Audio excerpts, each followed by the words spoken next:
Hey, what's going on, guys? Look, it's two familiar faces. We've been gone for a little while, but now we're back and in full effect. It's your favorite radio show, Monday nights. You already know, just a bit outside. I am your host, Keisha. A lot up close, more up close and personal than we're used to, but we doing the damn thing regardless. To my left, as always. Well, now you're to my left. Used to be to my right. Yeah. But always right next to me, shoulder to shoulder, like ebony and ivory. My man, Mark Foster. What's up, man? How you been? Doing good. How about you? Doing great, man. Doing great. So, we decided to change things up a little bit, step outside of our comfort zone, and go 100% out on our own. Shit's been crazy. It's been a wild ride. It's been interesting. I've learned far more about microphones than I ever thought I'd know, and I have a lot more to learn. Yeah, I mean, the 2.5 years that we've been with Be Exposed has been an amazing educational experience. We got to shout out Nate, Monty, Andre, everybody over at the station. But we wanted to take control of our own show, have a little more say in what happens. So, here we are back at it again, starting from the bottom. So y'all bear with us, but man, look, we got so many wonderful things, planned and that we are working on to make the show better and better. I mean, when we first started off with the product, it was very raw, and in 2.5 years we were able to come a very long way, and I'm very confident that we will be able to do the same and, surpass what we have done in the past. I got to shout out my homeboy, Mike Diamond, my man, Ingvar, and all the folks at Man and Ray Records that are currently helping us out right now. Come give you guys a quality product, something that we are all very proud of. I guess that's like what it is for real. Oh yeah, and you know what? I want to shout out everyone that's liked the page, because right. I don't know about you, but I had a real fear that when we went on our own, that we wouldn't get as many people to like the page, and we have, like, in less than a week, 250 of followers followed us to the new page already. And we know we're just going to grow, and I think we'll easily surpass the old page. I see a couple of our usual suspects showing up already. Yo, what up, Harry? Man, it's been a quick minute, but we back at it, dog. We back at it, and we couldn't think of a better time to relaunch this damn show, man. What a wonderful 2 first weeks in the NFL, man. I'm telling you. Wonderful. Yeah. Wonderful, and it keeps getting better and better. Yeah. I mean, on the field, off the field, I mean, the drama is full blown, yo. So, I mean, yeah, this is as good a time as any to go out on our own, and we're very excited to continue to talk sports with y'all, and for real, to shine light on the 410, because, our main thing is, we say it all the time, I say it all the time, hashtag 410 is my city. We're so much more than a stereotype. And this will be part of, we will continue to bring Baltimore talent and to shine light on the positive things that are going on around in this city, man. It's so much more than this, political, shit that's going down. I'm not even going to get into that. But, yeah, man. Yeah, we ready to go, and we're very excited. Speaking of politics, you dodged a bullet early in the week. Or last week, right? Yeah, man. Without giving out too much information about where I work at. The president was in town. What was that? Thursday? Yeah. The president and his homeboys was in town, down in Harbor East, which is where I work. I actually work about a legit 2 blocks, like no bullshit, 2 blocks from where all the festivities went down, and I was able to walk around a little bit, mix it up with the people, check out all the various rat statues and posters, and I got to talk to people from both sides.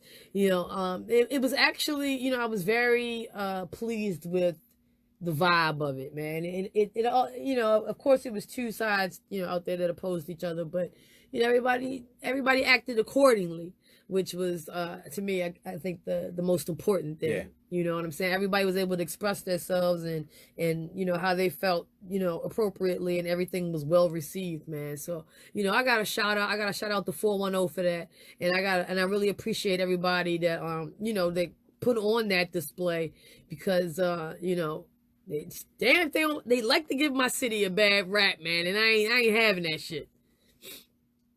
It's good luck for us. Yeah. It's good luck. All right, well, fuck it. Let's get on into this sports. All right, y'all. So, first thing we want to talk about, let's talk Ravens. Yeah. Oh, yeah. All day, Ravens. Let's talk about them Baltimore Birds, baby.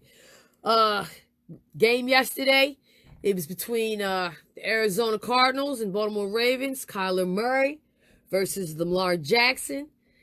Okay, all right, we got Beth was up in there. Yes. All right. How was? Beth. Oh, Beth. No, Beth was protesting. Oh, that's right. Yeah. I saw pictures on your Facebook. Yeah. I saw some of the pictures too.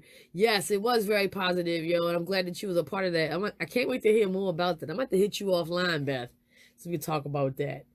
You know, but back to the Ravens, man. You know, big game yesterday for football fans. If you're fans of football, you know, I think this was a game that showcased the future of quarterback play in the NFL. Oh, man. And kind of was saying goodbye to the old generation. Yeah, yo, and I'm completely 100% receptive to it. You know, I've been saying this for years now, and I'm like a kid on Christmas, dog. I finally get my wish. I'm finally it's like my birthday every Sunday, you know, and it's been a lot of fun to watch, man. I mean, you know, Kyler Murray and Lamar Jackson, they played a pretty decent game yesterday for two very inexperienced quarterbacks. You know, you have for their level for understatement. A very decent game. Yeah. Well, you know, I ain't gonna go. You know, go ahead, but go ahead, go off. Lamar has been setting records both games this year. Last week, youngest quarterback with a perfect passer rating, and this week, the very first quarterback in the history of the NFL over 200 yards passing, over 100 yards rushing. Yeah. Yeah, we have you know, Harry's on there saying Lamar showing the NFL that he's the truth. Absolutely, man. You know, we all know, if you've been a fan of football, with the NFL, I mean, with your pops or your moms or fans of old, what they like to see with the quote unquote prototypical quarterback is a sit in the pocket pass type of dude. You know, we love the long ball. I mean, it's sexy. Don't get me wrong. You know what I mean? But I'm not going to say we, because I'm not a part of that anymore. But they like to see, you know, a pass happy offense. Yeah.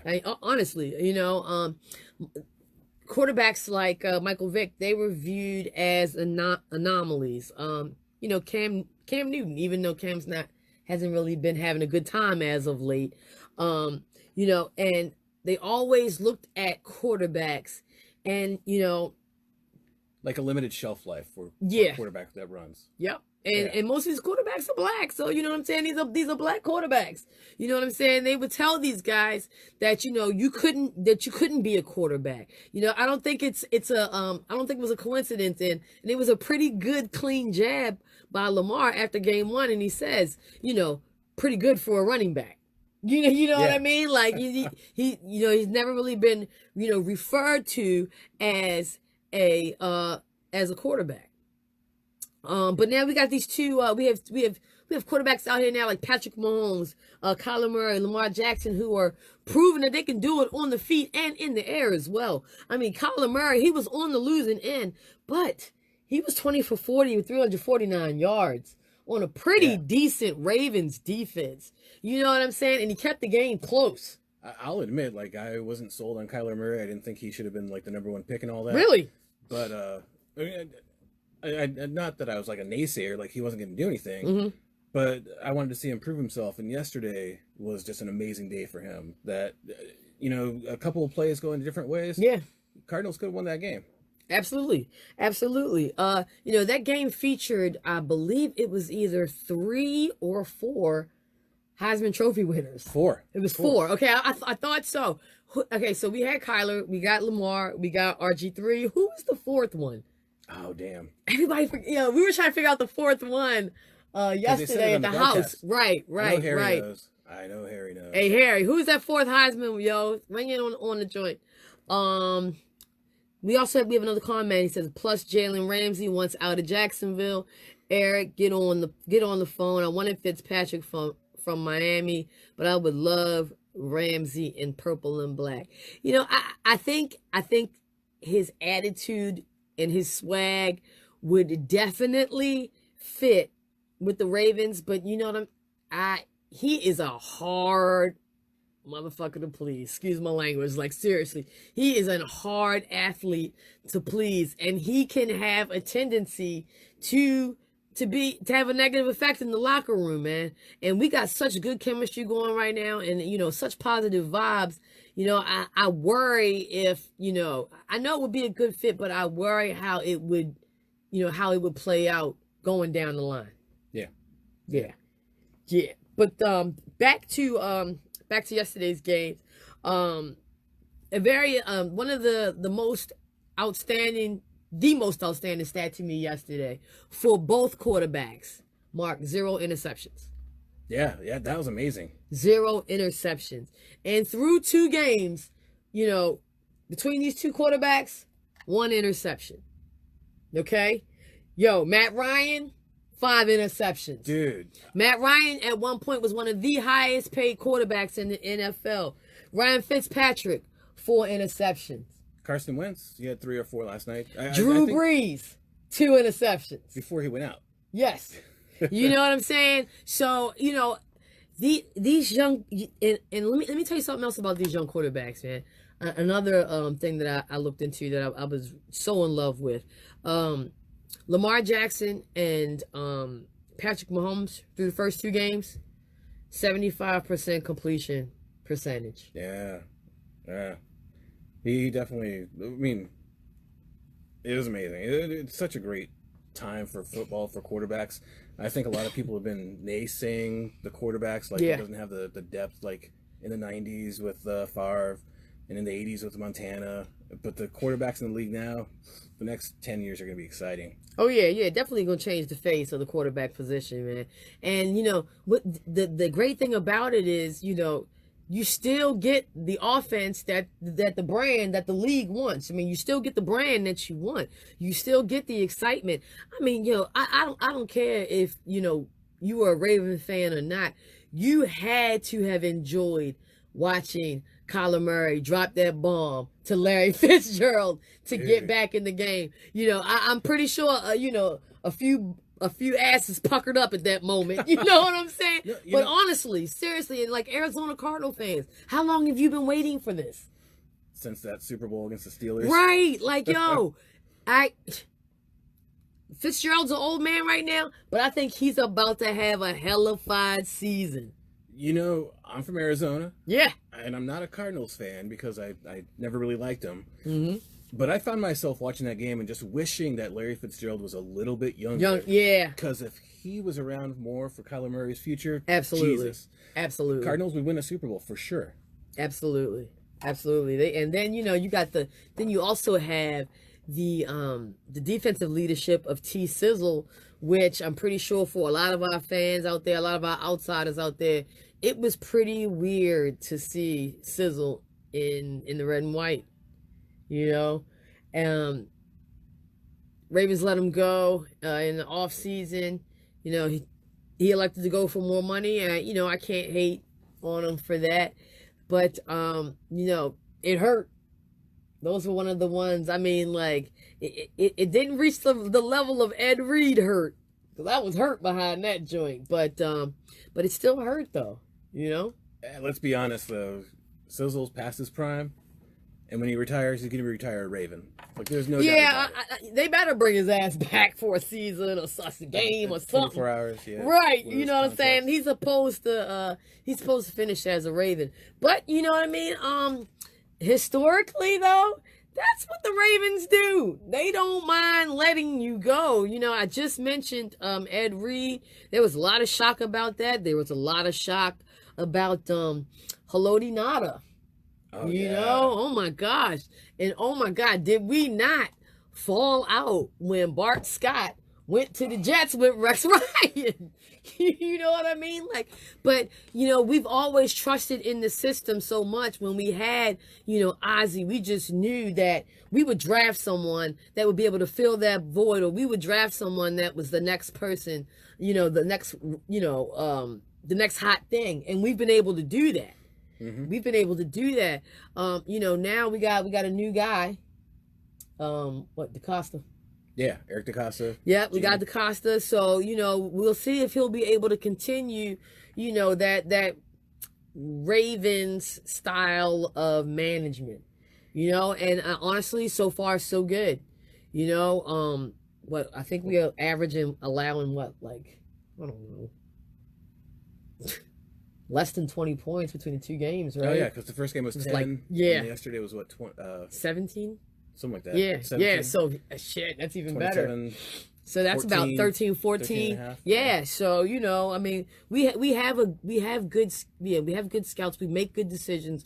We make good drafts. You know, I'm not gonna go as far as saying we make excellent drafts, because they have yet to address some of my issues.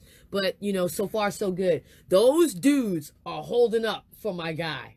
The O-line, that's what I'm saying. Always a point of contention. Yes. And I didn't think that they did enough to address it in the season. Right. These two games, they've looked amazing, and I'm not going to complain. Yeah, I mean, dare I say it, does Lamar Jackson have more time than Joe Flacco ever did? You know? I mean, honestly, seriously, what do you think? For sure. He has more time, and then, like, you feel bad because Flacco's line in Denver is worse than any line. They look like hot. It's worse than any line he had in Baltimore. Yeah.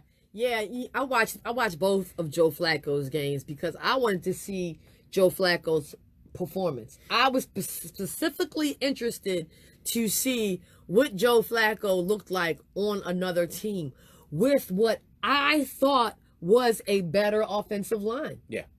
You know, Mark and I have had this conversation offline. I said, you know what, Joe Flacco is going to be just fine because he's got an O-line that can give him all the time in the world, because we all know he can't make decisions on his feet. You know, he can't think on his feet, and he needs time to pass the ball. And I thought that's the type of situation that he was going into. And, you know, I almost feel bad for the guy because he's getting his ass handed to him. Yeah. You know, right about now. It's been a rough first two games up there dealing with the fans in Denver. That first game, it was same old Flacco, and you know, overpassing, underpassing, yeah. But the second game against the Bears, it was mostly the same, but he had some flashes of great play, and you know damn well if he had the defense that he had here in Denver, they would not have lost that game yesterday. You get a 2-point conversion with 31 seconds left, and you still lose the damn game. Right. And that's another thing. Like, you know, that's why I said he's getting a tough break.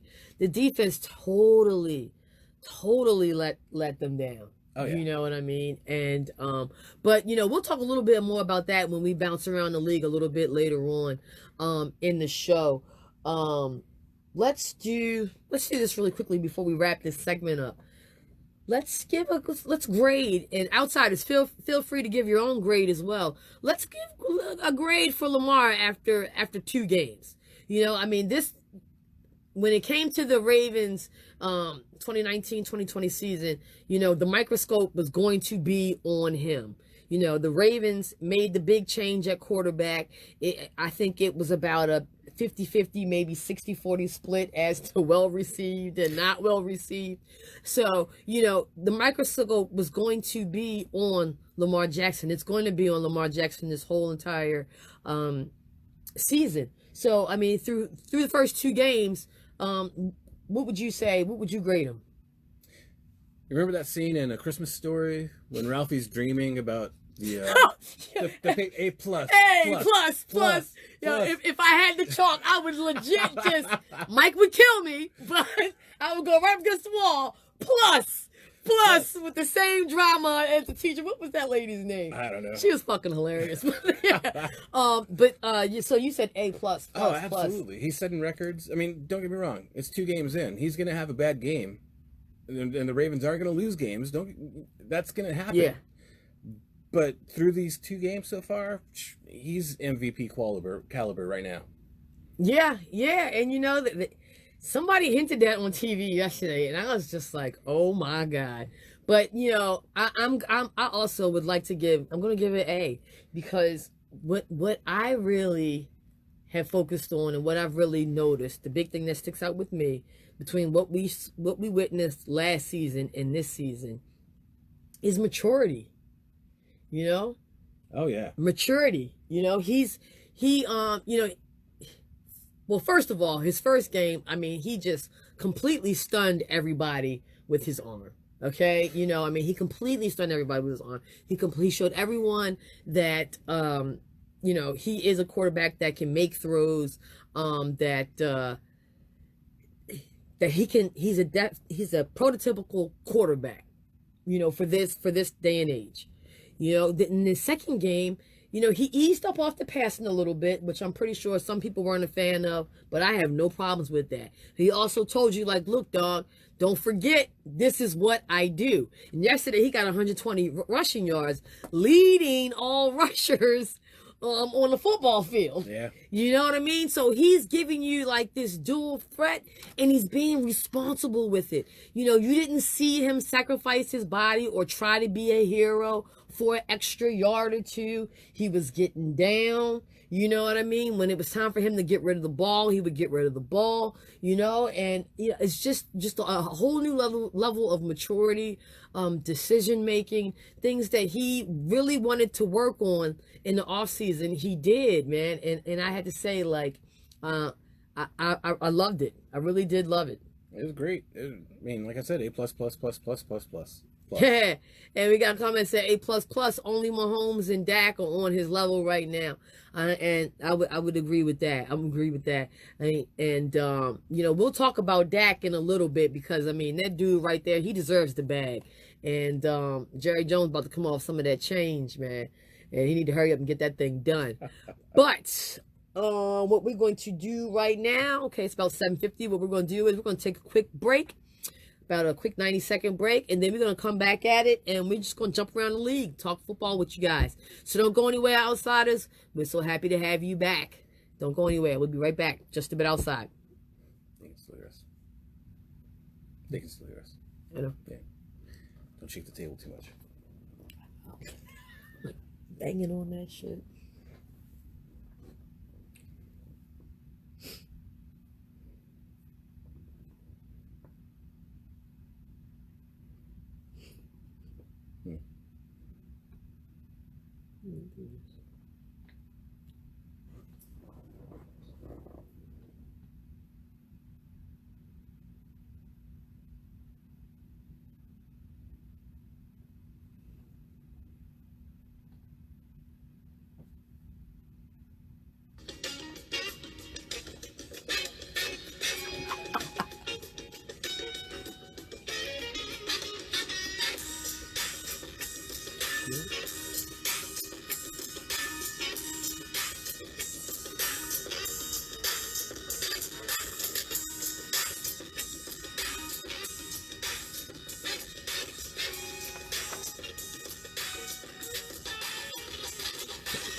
Need that webcam so I can share on the phone.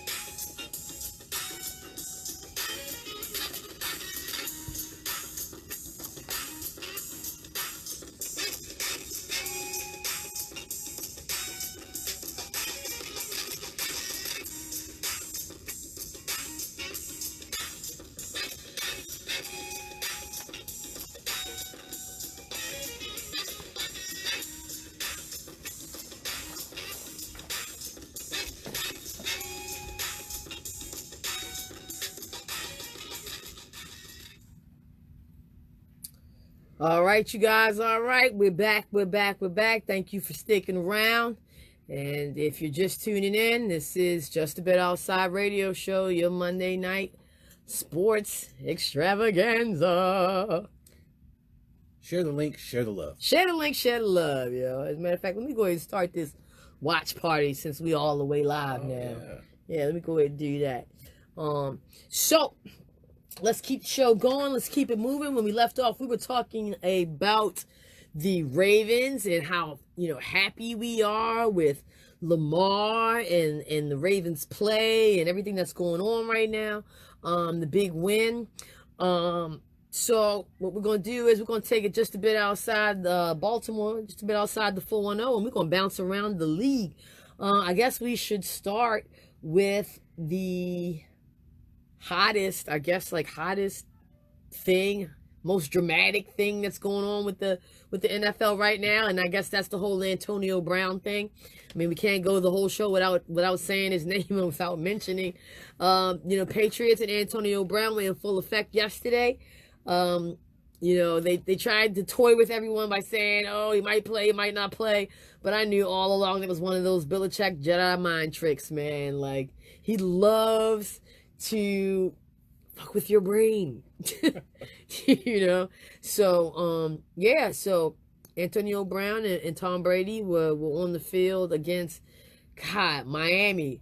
And let me tell you, Miami fans, hold on to your love. Because it's going to be a tough damn season for y'all, man. It's going to be tough. And, after a, 59-10 shellacking with the Ravens, then you had to go up against the Tom Brady and the Antonio Brown. Man, that shit did not go well. They were down in the 504. Were they up in New England? They were in Miami.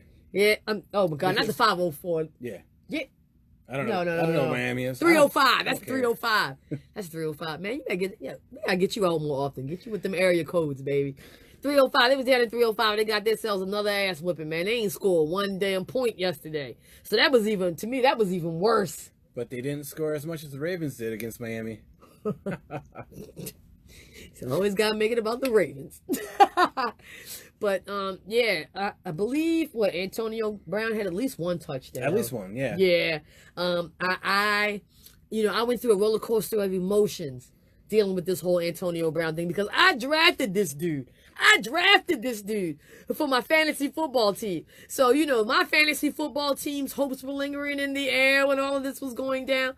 But, he was on the field and he got points. I think he got me about 15, 16 points, which is pretty decent for a first game. I'm pretty sure that shit is going to skyrocket once that chemistry starts to settle in a little bit. And everybody out there who owns Antonio Brown right now and held on and stuck to their guns are happy as fuck right now. And for all of you idiots that let him go, people like my brother, yes. Oh, Jason, I'm going to put you out there. Because he's actually said to me, how are you going to put faith and trust in a headless, footless football player? Damn. Because of the whole helmet and frostbite thing. And I was like, yo, dude, fuck you. He's going to earn. And Jason, I told you, you're going to learn today, bro. You're going to learn today. You're lucky I didn't have him last week when we played. Well, that day that the Raiders released him, I put it up on Facebook. Yep. It was like, man, I bet everyone that let him go on fantasy the moment that the Raiders released him are pissed. Yeah. Yo, I called on all my prayer warriors. I said, please, please let this be the evil workings of Brian Belichick and the Patriots. And my prayers were answered. Keisha must have been a good girl this year. I'm telling you. Or a very bad one. Did you hear about the NFL finding the Patriots, though, for AB yesterday? No, what was that about? So, after the game, they took down his nameplate from the locker and rushed him to the team bus before the press could get into the locker room. Really? Yeah, they kept him away from the press. Very smart. Very smart. And you know what? I don't know what it is about the Patriots. I'm always about my research and always about my history. I always think back to things that have previously happened. And the Patriots have a history of going out and taking in the outcast. You know, I mean, I can just think of two off the top of my head. I'll go back a little ways to when I was a lot younger and just becoming to be a football fan. Randy Moss. Yeah, I was gonna say Randy Moss's ass had bounced around the league a little bit. You know what I'm saying? He had made that whole "I play when I want to play" statement. He was out there wilding out, smoking weed, hitting police officers, or bumping police officers with his car and shit like that, man. And nobody, you know, it gave you the feel that nobody really wanted to deal with him anymore. Lo and behold, the Patriots, took him in. They said, you know what? We don't care that you ran up to the goalpost and pretended to pull your pants down and moon everybody. We have a place for you in New England. And did they not eat together? Oh yeah. Did they not eat together? Most recently, Josh Gordon. Yeah. Josh Gordon couldn't stop smoking weed. He was out there with the dog pound, acting like he was Snoop Dogg, smoking weed every day. To the point where he hadn't played a damn football game in 2 years? At least, yeah. Yeah. What did New England say? Hey, we don't give a damn if you smoke weed or not. You don't gotta stop smoking. Just stop getting in trouble about it. Come on over. Come on, we have a place for you in New England. And they're going to eat. And now we got Antonio Brown, who is like the ultimate. I mean, that dude did the ultimate wild out. I mean, the ultimate wild out. Calling your boss a cracker is just, I don't even know. I'm still just baffled by that whole entire thing. That was amazing. That's if you want to get fired, that's a surefire way to go about that. Dude, I can't even say anything. Like, I'm so. There is no way anyone can get fired out of the NFL now. Like, for sure. Like, AB still has a job. Anyone can still have a job. But hey. He got released. Not even a couple hours later, he was with a new team. Tom Brady met him over at the airport, picked him up. And now they're like a match made in freaking football heaven. And they're gonna be waiting with their spot in the AFC Championship. Please believe. Have you seen that meme of the two little kids hugging? Yeah. Yeah. The internet remains undefeated. The internet remains undefeated. And so, I just said that, the Patriots have parked their spot and they will be waiting at the AFC Championship. Let's talk about who'll be there on the other side. We've watched 2 weeks of football. We've kind of seen things. We've had some pretty huge fucking developments yesterday, especially at the quarterback position. So why don't we just all throw this in together? Go to our picks. Yeah. Okay, Harry, look, chill, brother. We got you, baby. Harry says, I'm surprised y'all haven't talked about Ben yet.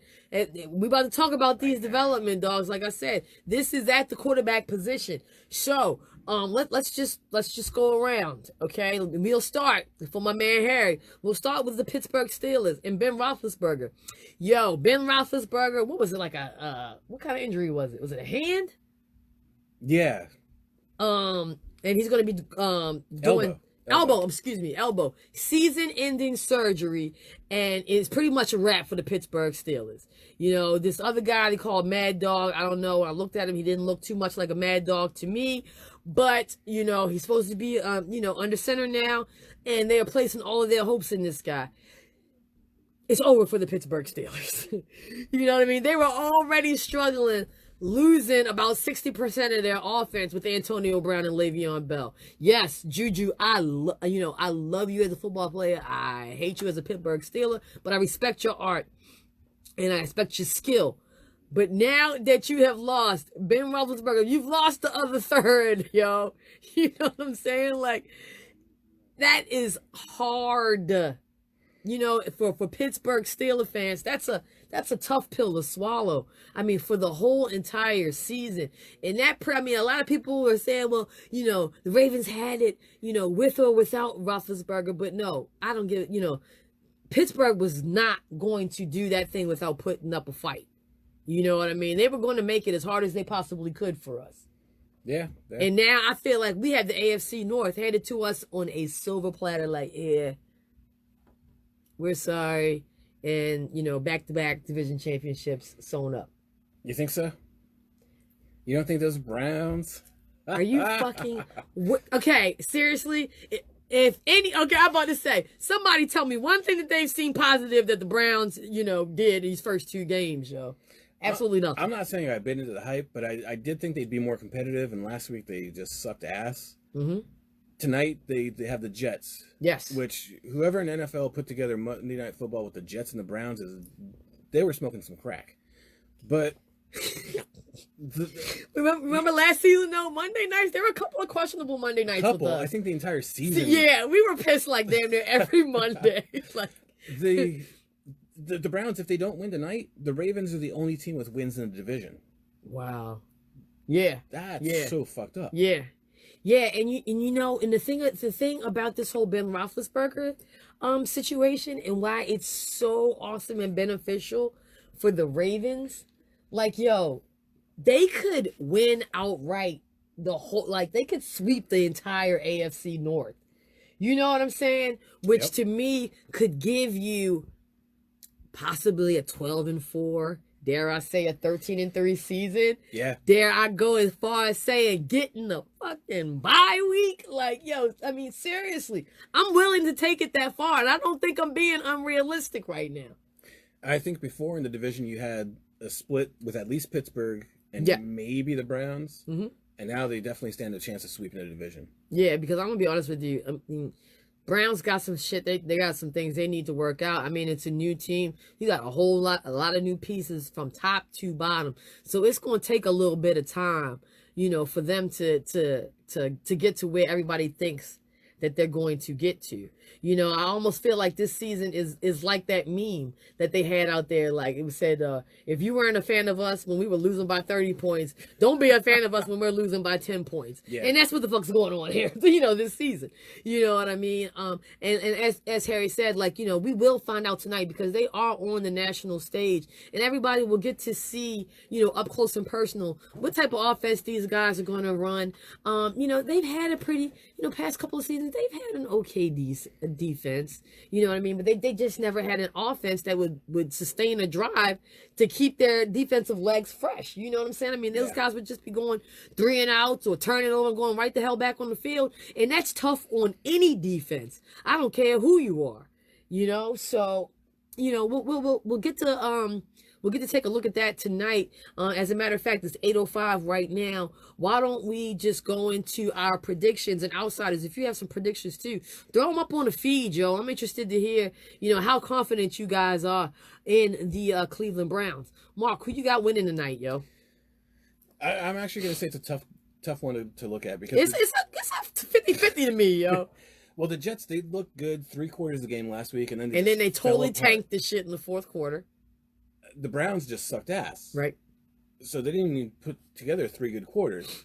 But the Jets have some really glaring injuries this week, including C.J. Mosley. Yeah, that was a big one. And that's also another guy that, you know, I was a big fan of that. It kind of hurt to see another uniform. If the Jets were healthy, I'd give it to the Jets easily. I think I'm going to go with the Browns on this one. I picked them. Well. On our pick 'em, I picked the Jets. But Did you? Yeah. You got to go change that shit right now. I'm going with the Browns as well. We got Brown on the feed. We got Browns 35, Jets 24. I'm going along the same lines. However, I'm not expecting that high of a scoring game. I'm going Browns 17, Jets 13.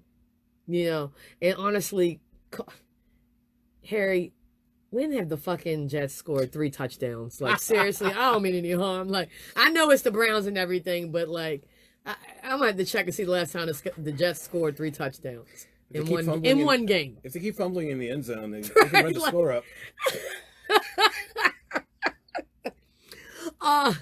It's going to be a low-scoring game. Hey, my man D Magic, I see you, buddy. What's going on out there in Montana? My dude. Thanks for tuning in, yo. And I agree with you, dog. We right there together. Low-scoring game. Bella's going to show off, I believe. Yes, he will. Yes, he will, because he's going to let everybody know, do not forget about me. Lamar Jackson is not the best running back in the league. That's another thing. Like, they had Le'Veon Bell injured earlier in the week. Right. And now they're saying, like, he might play. Yeah, but like, NFL coaches and shit, they love to do those Jedi mind tricks. So you just don't know. What about OBJ? We just gonna see. Yeah. Shit. I mean, I actually think it's gonna be a pretty fun game to watch. I hope Baker Mayfield gets his head up out his ass, because he's been playing like he's in Little League. Is it fun like a car accident, like last night's turnover fest? Probably. Actually, probably will be, because I can't remember the last time that I've watched a New York Jets game or a Cleveland Browns game and said, man, that was a good football game. When was the last time anybody